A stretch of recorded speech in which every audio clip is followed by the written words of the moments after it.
Magandang araw po muli sa inyong lahat. May isa pong kwento tungkol sa isang guro. Kasama niya ang kanyang estudyante, sila'y naglalakad. Pero habang sila ay nasa daan, may isa pong aso na biglang bumuntot sa kanila at kahol ng kahol. Walang tigil po sa pagtahol itong aso at nakuha pong nairita nitong estudyante.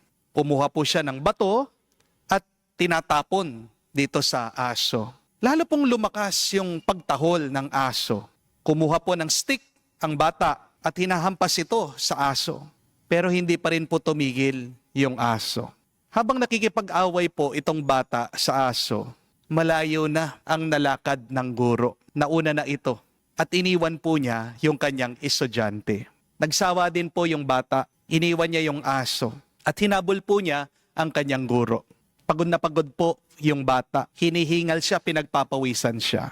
At biglang nagsalita po ang guro ng napakagandang aral sa kanyang estudyante. Ang sabi, tumatahol ang aso dahil aso siya. Bakit ka hihinto sa iyong paglalakbay?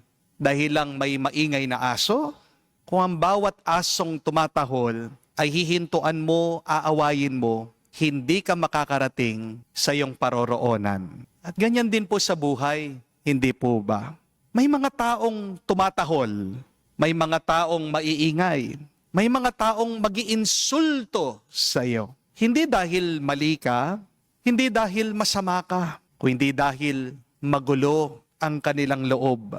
Hindi sila mapakali at may sarili silang pinagdadaanan. We must understand that, my dear friends. The next time that somebody says something bad to you or negative to you, remember that some people talk bad. Not because you are bad, but because they are experiencing something bad in their hearts.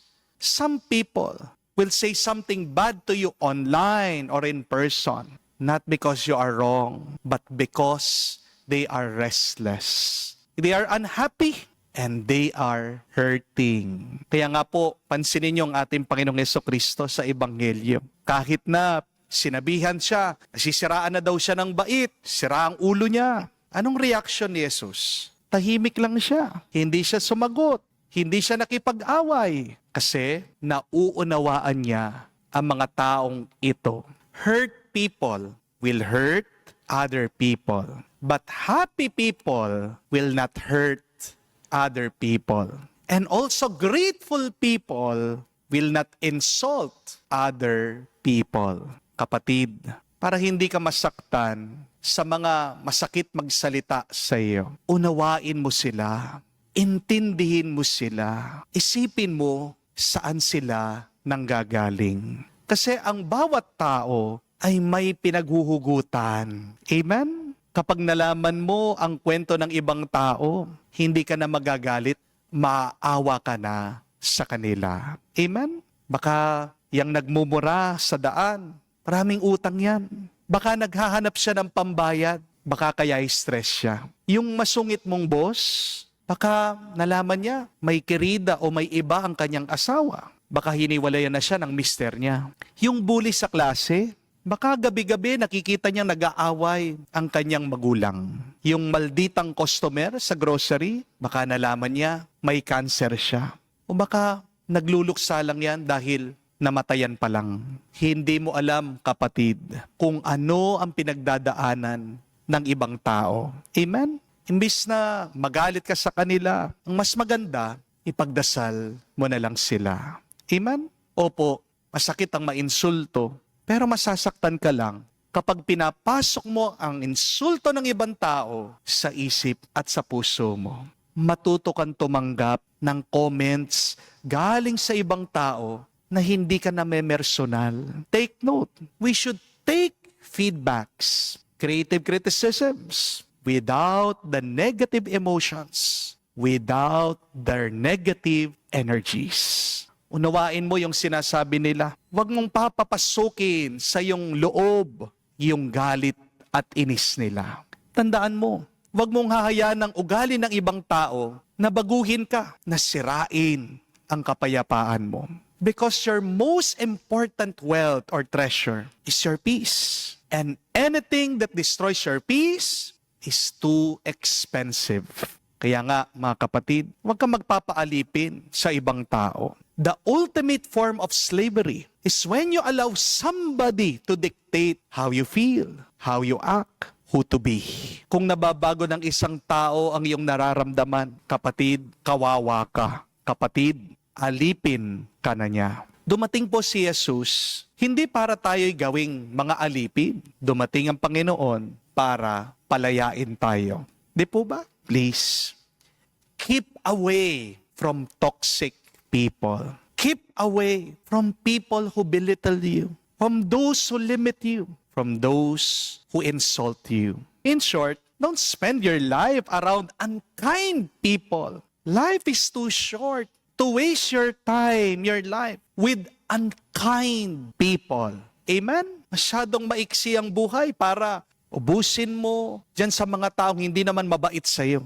But before you put a gap between you and these toxic people, please try to listen to them. Try to listen to what they are not saying. Because the noise from other people is sometimes a cry for help. Minsan, ang pag-iinsulto ng ibang tao sa iyo, di naman talaga nila sinasadya eh. Ito ay pagpapakita lang ng tunay nilang nararamdaman. Yung masamang salita nila, maaaring ito ang paghingi nila ng saklolo at tulong sa iyo. Meron po akong hindi makalimutan na kwento ni Bishop Fulton Sheen. Sabi niya, minsan habang nagtuturo daw siya ng katisismo tungkol po sa kumpisal, meron pong isang babae sa kanyang klase, palaging nagsa-side comment. Tumututol daw po ito sa kumpisal. Nakikipag-away siya sa obispo. Hindi daw po niya matatanggap na kailangan sabihin ng kasalanan dahil tao lang siya. Tinanong po siya ng obispo. Kinausap niya, sila lang dalawa. Ano talagang problema mo? At dito po sinabi ng babae na talagang depressed lang siya dahil nagpa-abort siya ng baby niya. Doon po naunawaan ng pari, bakit ang ingay-ingay ng babae? Dahil may sugat ang puso niya. Kaya pala, kapag meron tumatahol o nag-iingay sa iyo, tandaan mo ito, kapatid. Una, huwag mong sasagutin ang ingay sa pamamagitan ng ingay. Hindi naman lahat ng mga comment dapat mag-reply ka eh. Di po ba? Minsan, ang pinakamakapangyarihang sagot ay katahimikan at paglayo. Remember that the most powerful response is silence and distance. Pangalawa, wag na wag mong hayaang pumasok sa puso mo yung hindi naman dapat tumira doon. Oo, pakinggan mo yung feedback nila. Baka nga makatulong pa yan sa pagpapabuti mo bilang tao. Pero wag mong kukunin yung lason na kasama nito. May mga salita na dapat nating madinig, pero hindi naman kailangan manirahan sa ating isip. Amen? Pangatlo at kahuli-hulihan, palitan mo ang galit mo sa awa. At para magkaroon ka ng awa, palagi kang manalangin. Kasi baka ang pagtahol nila ay hindi lang pag-aalipusta. Baka iyak pala yan ng isang sugatang puso. At kung hindi mo man sila kayang ayusin, ang Diyos, kaya niya. Kaya ipanalangin mo sila. Mga kapatid, magpatuloy ka lang maglakad. Magpatuloy kang gumawa ng mabuti. Magpatuloy kang magmahal at magpatuloy kang maging totoo. At kapag may tumatahol sa iyo sa daan, sabihin mo sa sarili mo, hindi ako titigil, hindi ako papatol, hindi ko ipagpapalit ang kapayapaan ko sa ingay ng iba. Dahil ang kapayapaan ay regalo galing sa Diyos. At walang sino man na may karapatan na agawin ito sa iyo, maliban lang kung ibibigay mo. Kaya mga kapatid, lakad ka lang. At habang naglalakad ka, ipagdasal mo yung taong tumatahol. Dahil minsan, ang pinaka nangangailangan ng Diyos ay yung mga pinakamaingay, ay yung mga masamang magsalita, ay yung mahilig mag-insulto sa iba. Kaya sabihin natin, Panginoon, tulungan mo akong pahabain pa ang aking pagpapasensya. At tinataas ko sa iyo, Panginoon, mga taong ito, masamang magsalita, basbasan mo sila. Palitan mo ang puso nila para pagpayapa na ang loob nila, maging ang mga salita nila ay mapuno ng kapayapaan. Amen. At mag-ingat din po kayo sa mga palaging tumatahol ng tumatahol. Pero bago nyo sila kainisan, unawain nyo sila. Hindi naman tatahol yan kung walang problema yan. Kaya pagdasal mo sila. Huwag mong sasabayan yung ingay nila. Huwag mong isasakripisyo ang iyong kapayapaan. You can receive feedback without receiving their negative emotions. Amen? At isipin nyo din po, bakit meron sinasabing masama ang taong yan? Di lang nagpapapansin, di lang naghahanap ng pagmamahal, pero baka talagang yan yung paraan nila para makiklose sa iyo. Baka yan yung paraan nila para gisingin ka dahil meron ka ring maling ginagawa.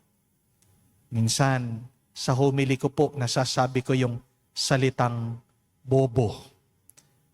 Meron mga iba offended. Sabi, Father, wag mo naman sasabihin yon. Pero ang sagot ko, kung hindi ka masasaktan, hindi ka magbabago. Di po ba? Baka naman, isang posibilidad, yun din ang ginagawa ng ibang taong naiinsulto sa'yo. Saktan ka, pero nagising ka. Naging aware ka. Naging mulat ka. Take that time to evaluate yourself. To look at yourself. Pero huwag kang agad magagalit. Kung totoo, baguhin mo sarili mo. Kung hindi totoo, pagpatuloy mo yung mabuting ginagawa mo. Kung hindi ka sigurado, magdasal ka. Pero, palagi mo din pagdasal yung mga masamang magsalita.